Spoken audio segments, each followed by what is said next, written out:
বন্ধুরা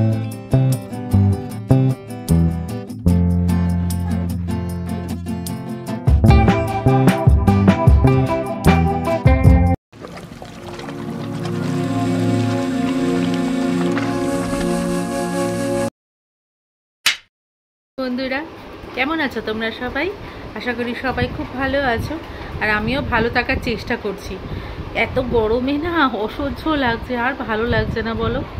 এই বিচ্ছিরি একটা গরম। দেখো এখন বাজে 9:26, এখন টেম্পারেচার দেখাচ্ছে মোবাইলে 42 ডিগ্রি। বাইরে জাস্ট যাওয়া যাচ্ছে না, এত প্রচণ্ড তাপ। আমার গাছ 2-3টে ছিল, সেইগুলোও শুকিয়ে যাচ্ছে। মানে দুবার করে জল দিচ্ছি দিনে, কিন্তু তাও গাছ থাকছে না, একদম ঝিমিয়ে পড়ছে। কি হবে জানি না। যতটা পারা যায় বাড়ির লোকজনকে সুস্থ রাখার চেষ্টা করছি, নিজে সুস্থ থাকার চেষ্টা করছি। আর তোমাদেরও বলি, তোমরাও কিন্তু নিজেদের সুস্থ রেখো। কারণ দেখো, আমরা যদি অসুস্থ হয়ে পড়ি না, তাহলে আমাদের বাড়ির লোকজনকে করার মতন কেউ থাকবে না। কাজেই আমাদের সুস্থ থাকতে হবে, সাবধানে থাকতে হবে, তাই না? তো চলো আজকের ব্লগটা শুরু করি। এখন বসেছি, একটু কিছু রান্না করতে হবে। যতটা তাড়াতাড়ি সম্ভব রান্নাটা শেষ করব, কারণ 11টার পরে আর রান্নাঘরে থাকা যাচ্ছে না। যদিও আমার ওপেন রান্নাঘর, কিন্তু তাও এই 11টার পরে না এই আগুনের ধারে থাকতে গেলে প্রচণ্ড কষ্ট হচ্ছে, আর পেটটাও গরম হয়ে যাচ্ছে। কাজেই তাড়াতাড়ি যতটা সম্ভব রান্নাটা শেষ করে নেব। বেশি কিছু রাঁধবো না, একটু হালকা পাতলা ঝোল করব। তো চলো ব্লগটা দেখতে থাকো, সঙ্গে থাকো। আর ভিডিওটা যদি ভালো লাগে তাহলে কিন্তু একটা লাইক আর কমেন্ট করতে ভুলো না। চলো দেখতে থাকো। আজকে রান্না করব একদম শরীর ঠান্ডা রাখার মতন একটা জিনিস, সেটা হচ্ছে এই ভেন্ডির ঝোল। আলু, বেগুন আর ভেন্ডি কেটে নিয়েছি। এখন প্রথমে এই বেগুনগুলোকে ভেজে নিচ্ছি, একটু হালকা করে ভেজে নেওয়া হবে। ভেজে নিয়ে তারপরে আবার ওই ভেন্ডিগুলোকে ওই একই তেলের মধ্যে দিয়ে দেবো। এই গরমকালে যত হালকা পাতলা খাওয়া যায় ততই কিন্তু ভালো।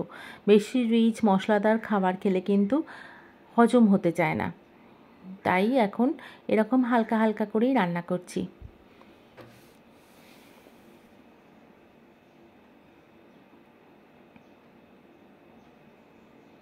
বন্ধুরা, তোমরা গরমে কি খাচ্ছ? আমাকে কিন্তু তোমাদের রেসিপিগুলোও কমেন্ট করে জানিও, আমিও তাহলে সেগুলো ট্রাই করতে পারবো। তাহলে আমারও কিছু নতুন রেসিপি শেখা হয়ে যাবে। এইবার ভেন্ডিগুলো তুলে নিয়ে কড়াইয়ের মধ্যে দিয়ে দিলাম কালো জিরে আর একটা চিরা কাঁচা লঙ্কা। ফোড়নগুলো একটু গরম হয়ে গেলেই এর মধ্যে আলু দিয়ে দিলাম একটু নুন, একটু হলুদ গুঁড়ো দিয়ে আলুগুলো ভালো করে নাড়াচাড়া করে নেব।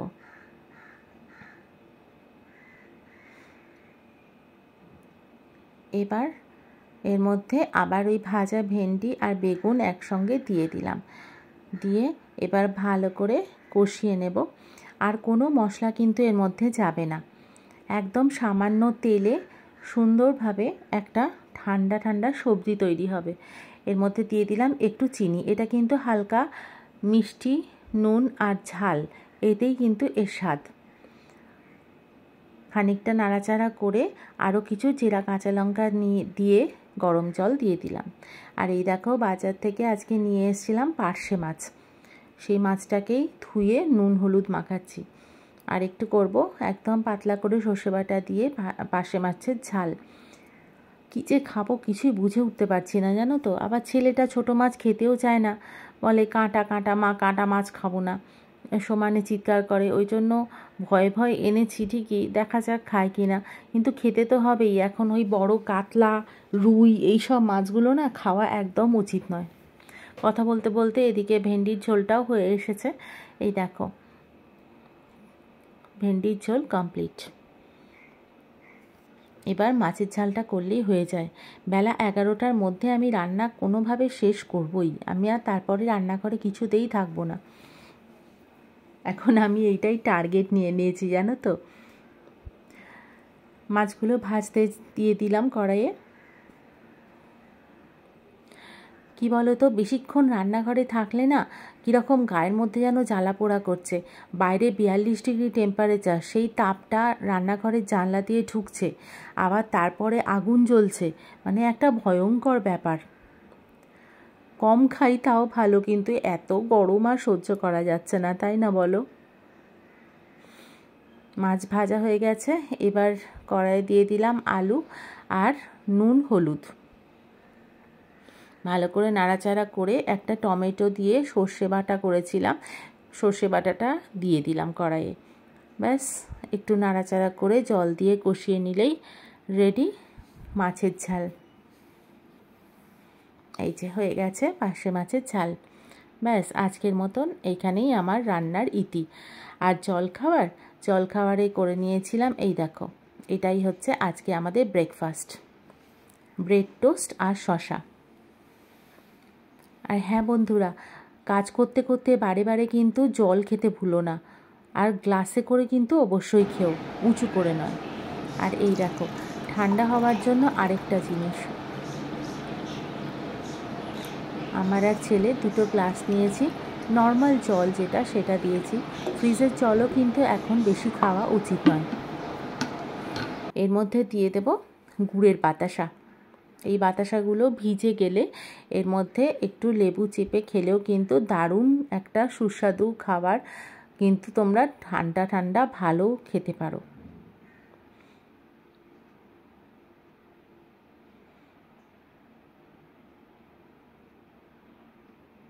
রান্নার দিক হয়ে গেছে, এবার একটু নিজের যত্ন নেব। এটা মেথি তেল, এর মধ্যে দিয়েছি নারকেল তেল আর ক্যাস্টর অয়েল দিয়ে তার মধ্যে কয়েকটা মেথি ফেলে গরম করছি। এটা কিন্তু আমি আমার একজন আমি যার ভ্লগ দেখি তার কাছ থেকে শিখেছি, বেশ বড় ব্লগার উনি। এই জিনিসটা কিন্তু আমাকে আমি তার কাছ থেকেই শিখেছি আর দেখেছি ভীষণ উপকারী, জানো তো। ওই জন্যই আমি তোমাদের সঙ্গেও শেয়ার করছি, তোমরাও পারলে কিন্তু এই তেলটা অ্যাপ্লাই করে দেখতে পারো। আমি মোটামুটি মাসখানেক হলো অ্যাপ্লাই করছি, বেশ ভালো রেজাল্ট পাচ্ছি। ওই জন্য ভাবলাম আমার সাবস্ক্রাইবাররাও কেন মিস করে, যে হয়তো ওনার কাছে তারা নেই, বা আমার যারা সাবস্ক্রাইবার আছে তারা আমারটা দেখে সেটা অ্যাপ্লাই করুক, তাদেরও কাজে দেবে। ভালো জিনিসটা শেয়ার করলে তো লোকের মাঝখানে ছড়িয়ে দিলে সেটা ভালোই হয়, তাই না? বেশ এফেক্টিভ জিনিস কিন্তু উনি দেখিয়েছেন, আমি ওই জন্য তোমাদের সঙ্গে শেয়ার করলাম। একটু গরম গরম এই তেলটা গোটা মাথায় অ্যাপ্লাই করে নিতে হবে। ভালো করে ম্যাসেজ করে নিয়ে এটাকে রেখে দিতে হবে ঘন্টাখানেক।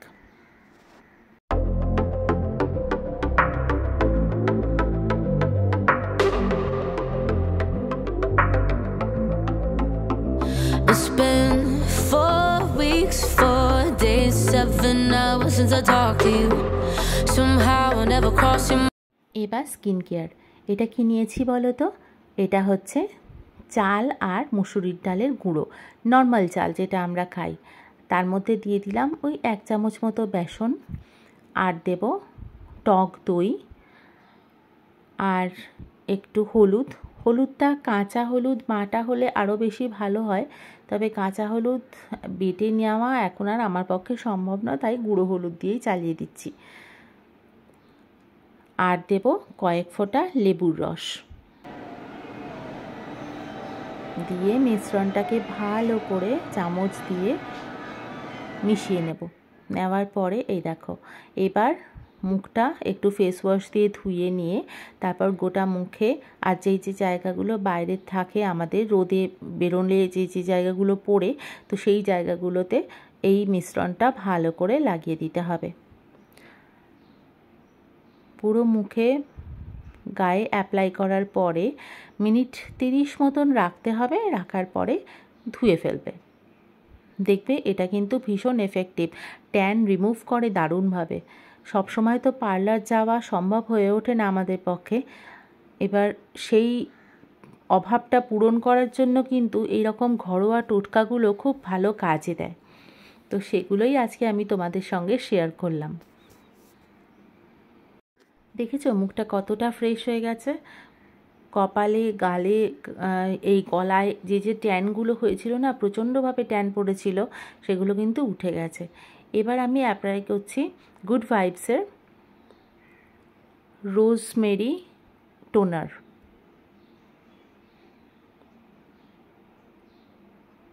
মুখে স্প্রে করে নিয়ে হাত দিয়ে ট্যাপ করে নিতে হবে।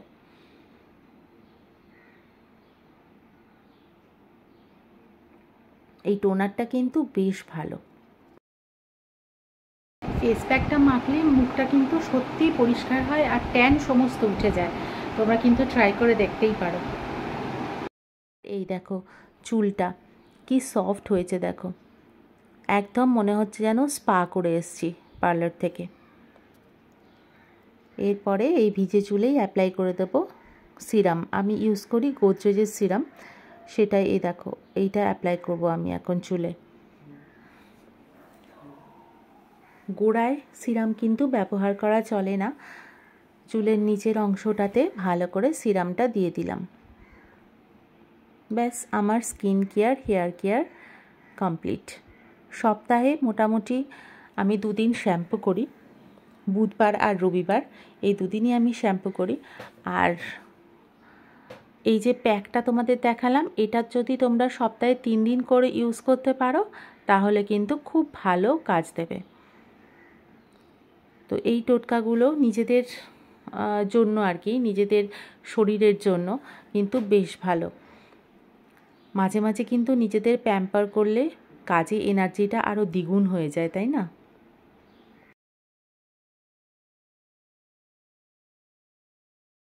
এখন বাজে সন্ধে 6টা। ছেলেকে এবার পড়তে নিয়ে যাব। তো পড়তে যাওয়ার আগে ও কিছু খেয়ে যায়। আজকে আমি ওর জন্য লস্যি বানিয়ে দিচ্ছি। এটা হচ্ছে ঘরে পাতা টক দই। ঘরে পাতা টক দই মিক্সার জারের মধ্যে নিয়ে নিলাম। নেওয়ার পরে এর মধ্যে দিয়ে দিলাম একটু বিট নুন আর আমি চিনি ব্যবহার করি না, চিনি ব্যবহার করলে আরও ফ্যাট কিন্তু শরীরে ধরে যায়। আর আমার ছেলে একটু ফ্যাটি, আমি ওই জন্য একদম চিনিটা এখন অ্যাভয়েড করছি।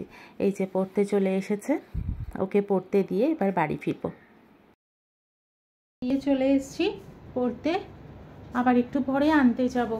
এবার বাড়ির যা টুকটাক কাজকর্ম আছে সেগুলো করে নিয়ে তারপর ওকে আনতে যাব। ওই 9টা নাগাদ তো চলে আসবে। তো বন্ধুরা, আজকে তোমাদের সারাদিনে দেখালাম ছোট ছোট জিনিস, যে কি করে শরীরকে ঠান্ডা রাখা যাবে, কি করে অন্যদের সুস্থ রাখা যাবে এই তীব্র গরমে। কি প্রচণ্ড গরম পড়েছে।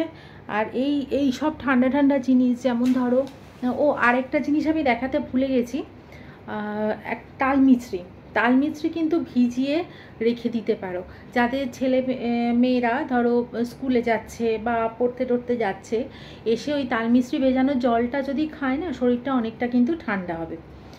তো এইসব ছোট ছোট জিনিসগুলো করে আমাদের নিজেদের সুস্থ রাখতে হবে। কিন্তু এ তো কিছু করার নেই, এত গরম, এই গরমের থেকে আমাদের রেহাই নেই। কাজেই নিজেদের সুস্থ রাখাটা কিন্তু খুব প্রয়োজন। তো চলো, আজকের ব্লগ মোটামুটি এই পর্যন্তই রাখলাম। আবার দেখা হবে একদিন পর, মানে পরশু দিনের ব্লগে আবার তোমাদের জন্য নতুন কিছু নিয়ে আসতে চাইবে। দেখো আমারও ঠান্ডা গরম লেগে গেছে, গলাটা ব্যথা ব্যথা করছে। আবারও একই কথা তোমাদের বলতে চাই, যদি আমার ব্লগ ভালো লেগে থাকে তাহলে কিন্তু অবশ্যই আমার চ্যানেলটাকে লাইক করো আর সাবস্ক্রাইব করো। যারা অলরেডি সাবস্ক্রাইব করে দিয়েছো তাদের জন্য অসংখ্য ধন্যবাদ।